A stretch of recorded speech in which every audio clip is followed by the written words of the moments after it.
Bon vendredi matin, tout le monde, et bienvenue à cette 24e capsule dans le défi J'aime mes seins. Alors, j'ai un petit peu l'impression de me coucher et de me réveiller devant la caméra parce que la capsule d'hier soir portant sur les mammographies a eu lieu en soirée exceptionnellement. Vous savez qu'ici, comme j'aime vous le répéter, SOS Locaï, c'est ça qui est ça. On organise notre vie en fonction de la température, en fonction des pannes de courant, en fonction des pannes de Wi-Fi, en fonction de tout ce qui se présente dans notre vie quotidienne. Et donc, c'est très, très difficile d'avoir une régularité. En fait, c'est un petit peu la raison pour laquelle j'ai lancé ce défi chaque jour du mois d'octobre pour essayer de vraiment produire du matériel de manière régulière et assidue. J'avoue que c'est pas toujours évident. Mais bon, on est revenu à notre horaire de jour entre 8h et 9h le matin pour cette 24e capsule et je vais aujourd'hui essayer d'en faire au moins une autre, peut-être deux autres, histoire d'arriver à la fin du mois d'octobre avec 31 capsules vidéo telles que promis au début du défi. Donc aujourd'hui, on va aborder une thématique que j'aime beaucoup. En fait, j'avais fait une émission à Lux Media sur la question des horaires de travail par quart de nuit, par exemple, et le lien avec la mélatonine et la santé en général. J'ai aussi écrit un article dans Vitalité Québec. Et Vitalité Québec, vous les procurez gratuitement au début du mois dans les bons magasins de produits naturels. Et après quelques mois, mes articles sont publiés en ligne sur le site de Vitalité Québec dans la section santé au féminin. Et vous pouvez aussi vous inscrire, vous pouvez avoir un membership de Vitalité, je pense que c'est comme 25 par année, vous le recevez directement chez vous. Donc, il y a toujours de très, très, très bons articles. Moi, ça fait plusieurs années que j'écris pour Vitalité, mais il y a des ostéopathes, il y a des aromathérapeutes, toutes sortes de professionnels, des approches complémentaires en santé. Donc, très bonne entreprise québécoise encouragée. Ils doivent s'en aller sur 30 ans, à peu près 20 ans de publication. Donc, c'est un des phares de l'industrie au Québec. Alors, je vous invite fortement à les encourager en vous inscrivant directement pour recevoir la revue à la maison ou sinon, vous la procurez en magasin parce que ça encourage évidemment les annonceurs à soutenir Vitalité Québec et donc à nous verser un petit cachet pour qu'on ait un revenu additionnel, nous, les producteurs de contenu. Donc, j'ai écrit un article sur la mélatonine qui date déjà de quelques années, mais qui est quand même toujours très pertinent. Et aujourd'hui, on va parler du lien entre la mélatonine et le cancer du sein, puisque le défi parle de santé des seins, mais comme je vous l'ai dit souvent au cours du mois, quand on s'occupe de la santé des seins, on s'occupe de la santé des hormones en général et au sens plus large de notre santé. Simplement, je vous cite les études et le lien associé à la santé des seins, mais ça ne veut pas dire que la mélatonine n'a pas un paquet d'autres bienfaits. Donc, on le sait, la mélatonine, c'est un supplément qu'on prend généralement pour favoriser le sommeil. Alors, ce qui se passe, c'est que on a des récepteurs dans notre cerveau qui captent la luminosité, en fait, dans nos yeux, et ça envoie un message à notre cerveau. Et on a des rythmes de sommeil et de veille qui sont en lien avec certaines hormones, dont la mélatonine et aussi le cortisol. Donc, vous savez que le cortisol, c'est une hormone de stress dont je vous parle régulièrement avec l'adrénaline qui, lorsqu'elles sont produites de manière continuelle dans des états de stress chronique, vont avoir des effets nocifs sur notre santé.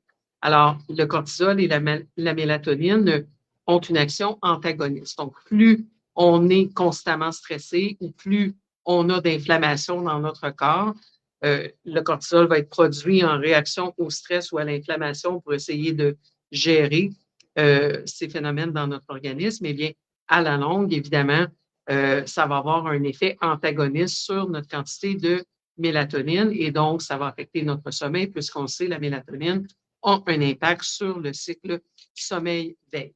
Donc, un des bons moyens de stimuler la production de mélatonine, c'est de s'exposer tôt le matin à la lumière du jour. Et donc, à ce moment-là, nos yeux vont capter la lumière et envoyer le message à notre cerveau que c'est le jour et on s'assure de réguler comme ça notre cycle sommeil-veille.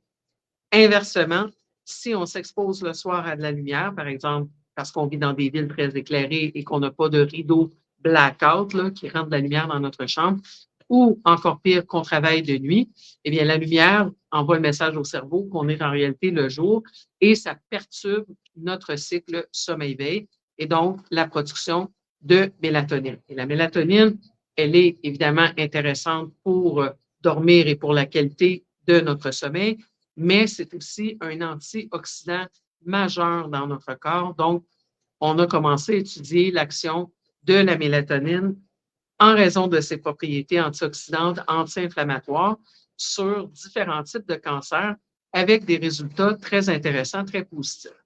Dans le cas du cancer du sein particulièrement, beaucoup de choses ont démarré suite à le Nurses Health Studies, donc une grosse étude qui avait été réalisée sur 78 567 femmes infirmières en réalité pour vérifier des paramètres de santé, mais donc l'impact des quarts de travail de nuit sur ces femmes.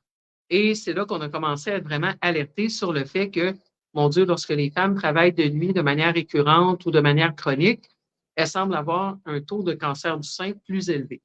Ces observations ont été reprises dans différentes études, donc on a à peu près tous les types d'études qui valident le fait que lorsqu'on perturbe les cycles de sommeil, particulièrement si on a un travail de nuit, ça augmente le risque de cancer du sein, justement parce que ça perturbe la production de mélatonine, qui a un effet protecteur contre différents cancers, mais de manière très intéressante au niveau du cancer du sein, parce que la mélatonine va interférer. Il y a plusieurs mécanismes d'action, comme c'est généralement le cas avec les substances naturelles, mais un des mécanismes au niveau du cancer du sein, c'est que la mélatonine va interférer avec le message de signalisation envers les récepteurs.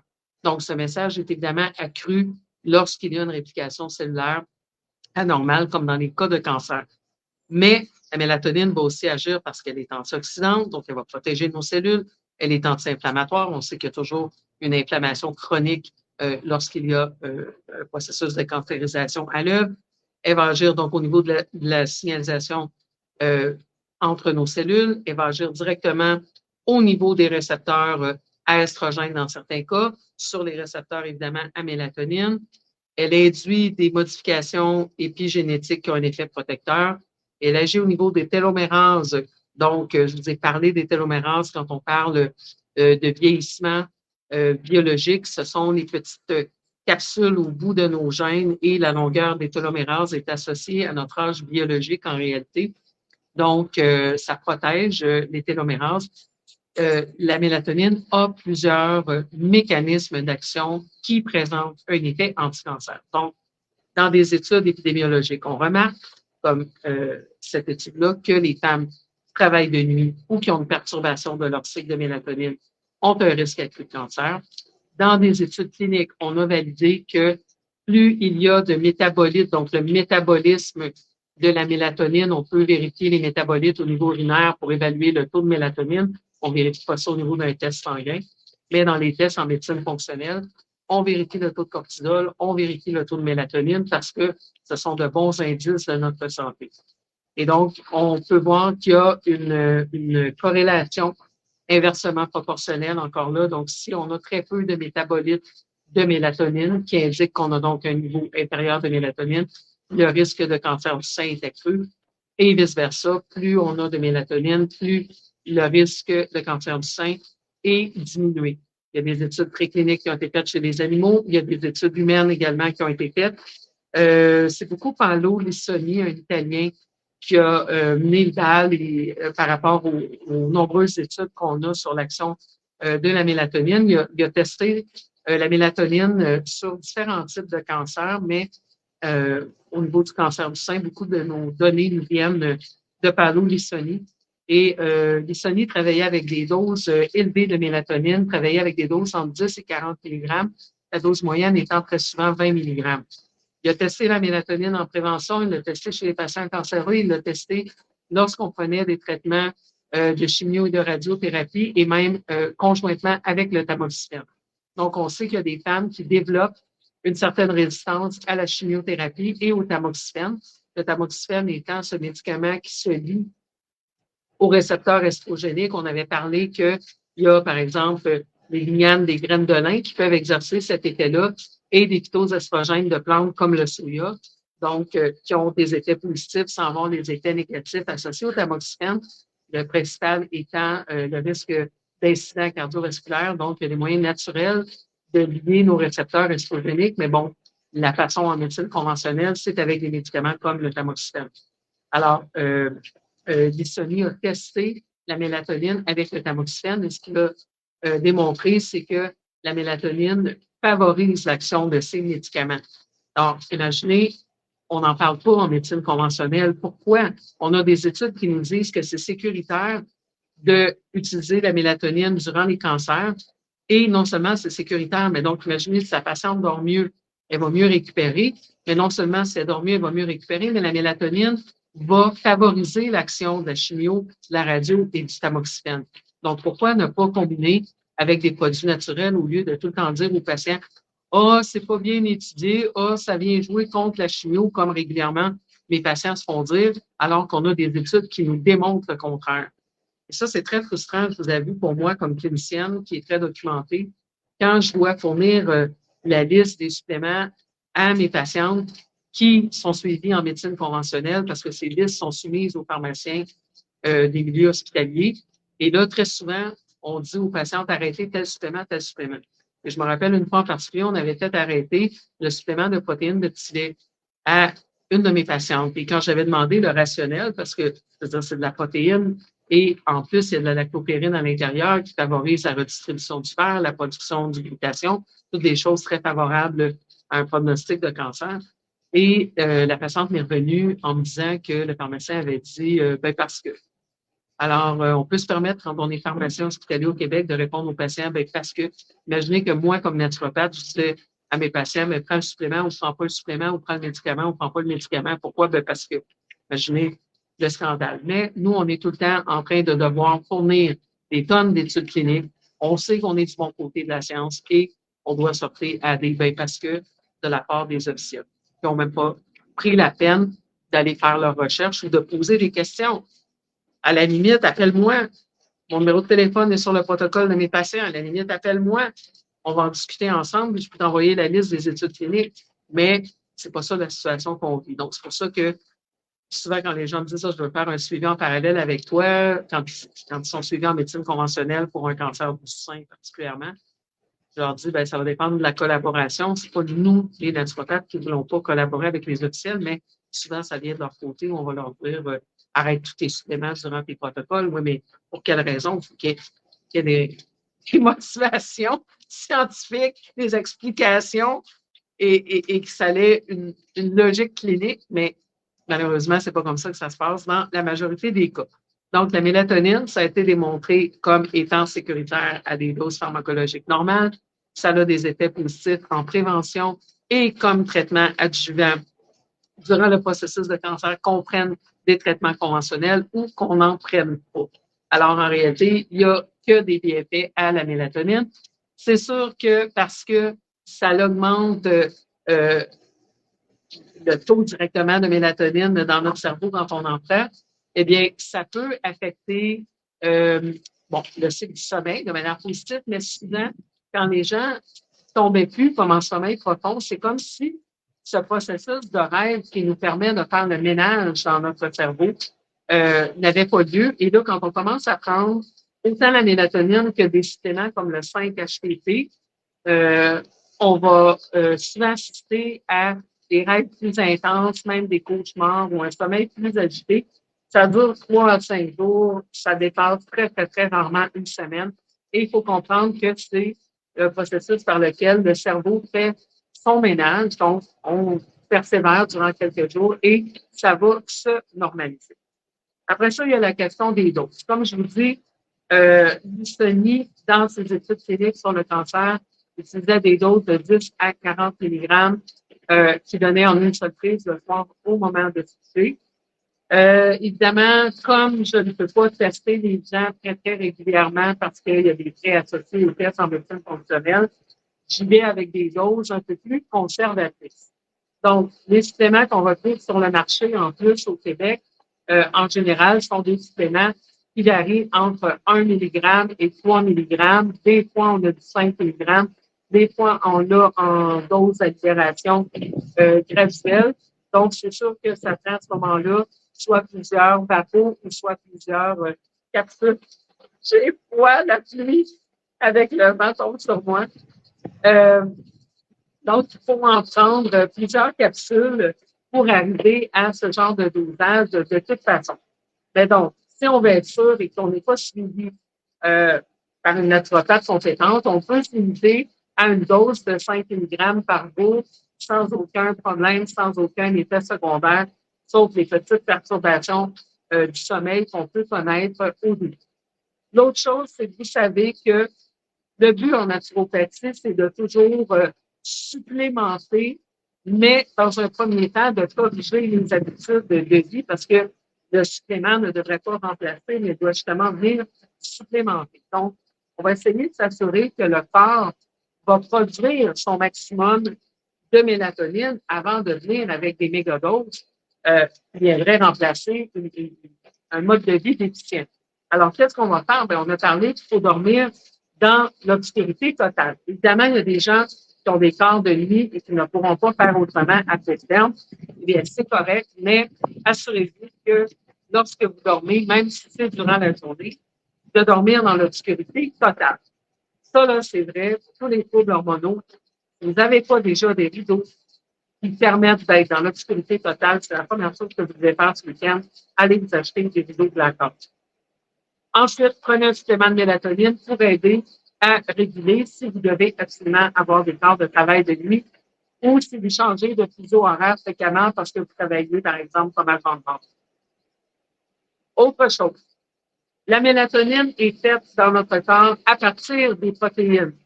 Donc, il y a un acide aminé qui s'appelle le tryptophane dans la protéine, qui va être converti en 5-hydroxytryptophane, le 5-HTP, qui va être converti en sérotonine et ultimement converti en mélatonine. Donc, il faut s'assurer d'avoir 1 gramme de protéines par kilo de poids corporel. Tu pèses 60 kilos, ça te prend 60 grammes de protéines dans ton alimentation. Sors-toi des petites listes sur Internet, va voir si tu consommes la quantité minimale de protéines. Parce que sinon, c'est bien beau qu'on te donne la mélatonine, ça va aider ton problème de sommeil, ça va aider au niveau de la prévention du traitement du cancer du sein, mais les protéines, ça fait plein de choses dans le corps, ça ne fait pas juste la mélatonine. Les protéines sont importantes pour notre peau, pour nos cheveux, pour nos os, pour notre système immunitaire. Les immunoglobulines du système immunitaire, c'est à partir de protéines. Pour transporter les hormones dans notre corps, je vous ai parlé du sex hormone binding globulin, SHBG, c'est fait à partir de protéines aussi. Donc, les protéines sont super importantes pour tout l'aspect reconstruction, mais aussi détoxification de notre organisme. Donc, on commence par s'assurer qu'on consomme suffisamment de protéines. Une fois que c'est fait, ben, il faut être sûr d'absorber nos protéines. Pour absorber les protéines, ça prend de l'acide chlorhydrique. Alors, si on vit avec un stress chronique, on bloque la production d'acide. Vous vous rappelez qu'on a dit, quand on est stressé, on ne gère pas le Big Mac parce qu'on envoie le sang vers les extrémités pour lutter ou fuir face à l'ours noir et au mammouth qu'on rencontre tous les matins au bureau quand on rentre le soir à la maison si tu n'es pas chanceux aux deux places. Donc, c'est très important de pouvoir avoir suffisamment d'acide chlorhydrique dans notre estomac pour absorber nos protéines et pour ce faire, pour gérer le stress dans notre vie. L'autre chose qui interfère évidemment avec la production d'acide chlorhydrique, c'est les médicaments antiacides ou inhibiteurs de pompe à protons, comme les Antac et Tagamet de ce monde, qui vont faire qu'on n'a pas d'acide pour gérer nos protéines. On va dire, oui, mais là, j'ai des reflux. Il y a d'autres moyens de gérer les reflux. On en a parlé dans le défi détox.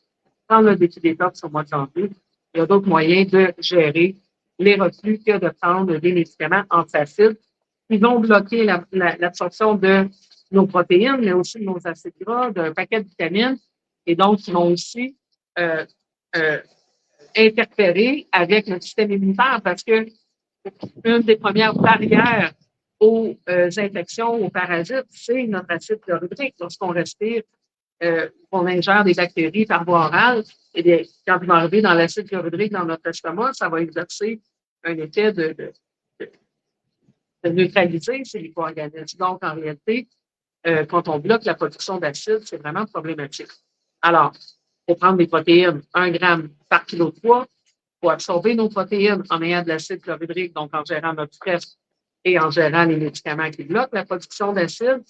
Et ensuite, ça nous prend des cofacteurs enzymatiques. Pour rappeler que les enzymes, c'est ce qui performe les différentes fonctions dans notre organisme et que pour être actifs, les enzymes ont besoin de cofacteurs enzymatiques que sont les vitamines et les minéraux. Et les principaux cofacteurs au niveau de la production de la mélatonine à partir de la protéine. Donc, je vous rappelle qu'on parle de protéine, un acide aminé spécifique dans la protéine qu'on appelle le tryptophane, qui est converti en 5-hydroxytryptophane, qui est converti en sérotonine, qui est converti en mélatonine. Les principaux cofacteurs sont la vitamine B6 et le magnésium. Donc, vous voyez pourquoi je vous parle toujours du complexe B sous sa forme bioactive et du magnésium, parce qu'ils sont garantis chez tout le monde et sont hyper importants, entre autres, pour produire des substances comme la mélatonine, mais aussi pour détoxifier notre foie. Donc, c'est pour ça que je vous dis que ce qu'on fait pour la santé de nos seins, on le fait pour la santé de nos hormones en général, mais pour notre santé de manière plus globale. Et c'est ça la beauté d'une approche comme la naturopathie, c'est qu'au lieu d'essayer de travailler une seule voie biochimique ou d'essayer de neutraliser un symptôme, on s'en va voir qu'est-ce qui est en excès dans le corps, on essaie de le gérer, donc excès de stress, excès de cortisol, effet antagoniste sur la mélatonine, et on essaie de favoriser la production de mélatonine à la base, en ayant les protéines qu'on arrive à absorber, la vitamine B6 sous sa bonne forme, qui est le pyridoxal 5-phosphate, d'où l'intérêt d'avoir une vitamine B pivoxée, et le magnésium. Et si malgré ça, parce que génétiquement, on a plus de difficultés à fabriquer notre mélatonine ou que nos facteurs de stress, on en a géré une partie, mais tout n'est pas parfait, eh bien oui, on peut rajouter 1,5 mg de mélatonine ou aller un peu plus haut si on sait qu'on a des troubles de sommeil importants, si on sait qu'on a beaucoup de facteurs de risque au niveau du cancer du sein. Donc, mélatonine, très beau supplément. Ne pas avoir peur. Il y a des gens qui disent « Ah, c'est une hormone ». Oui, c'est une hormone parce que techniquement, notre corps en fabrique, mais on peut dire la même chose de la vitamine D. Et pourtant, combien de cas de cancer, mais de problèmes de santé en général, on pourrait éviter juste en s'assurant que les gens ont un taux optimum de mélatonine et de vitamine D dans leur organisme. Et ce sont des produits que tout le monde peut prendre, des produits très peu chers. On retrouve des mélatonines à 8 $ le supplément, même chose pour les vitamines D3. Donc, c'est des suppléments qui devraient presque être inclus, payés par le gouvernement dans un système réel de santé, dans un système réel de prévention. La prévention, c'est pas les mammographies, je vous l'ai expliqué hier, c'est surtout pas le tamoxifène et des inhibiteurs de l'aromatase. Ces mécanismes ont des fonctions dans notre corps très importantes et le but n'est pas d'interférer avec les fonctions, mais bien de s'assurer d'enlever ce qu'il n'y a pas d'affaire là et de supporter les mécanismes d'homéostasie par lesquels le corps sait et veut naturellement se réguler. Lorsqu'on donne les substances au corps dont il a besoin et qu'on fait ce qu'il faut, le corps fait son travail. Le corps ne demande que ça, protéger notre santé et être en équilibre.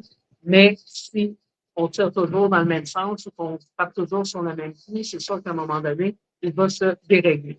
Mais en faisant des changements au niveau de notre alimentation, de notre mode de vie, de la gestion de stress, de la pratique d'activité physique, on peut vraiment avoir un niveau de santé optimal, avoir de l'énergie pour passer à travers de nos journées, avoir une bonne humeur, contrôler nos hormones et vivre en meilleure santé avec un système immunitaire performant le plus longtemps possible. On le sait, un jour, ça va finir, hein? On n'en sortira pas du temps, mais l'idée, c'est de vivre avec un niveau de santé et d'énergie optimal afin de pouvoir jouir pleinement du temps qui nous est alloué. Alors, ça conclut ma petite capsule numéro 24. Je vais rentrer finir mon café à l'intérieur. Je suis aspergée de pluie. Et donc, je vais vous faire une autre capsule vidéo un petit peu plus tard, peut-être 2, si le temps me le permet. Alors, merci tout le monde d'être là. Je vous rappelle qu'on a le deuxième module demain du programme Équilibrer vos hormones naturellement. Vous pouvez encore vous inscrire. Je vais envoyer un peu plus tard le lien d'enregistrement du premier module. Donc, vous allez avoir la chance de l'écouter avant demain et le document du dernier module ainsi que le document pour demain matin. 9h30, on entreprend le deuxième module. On a un super beau petit groupe. J'ai encore quelques places si tu as envie de venir nous rejoindre pour parler de santé hormonale pour encore 5 rencontres. C'est vraiment génial, un beau groupe. Et puis, ça va nous faire plaisir de t'accueillir. Alors, merci, on se retrouve un peu plus tard. Bye bye.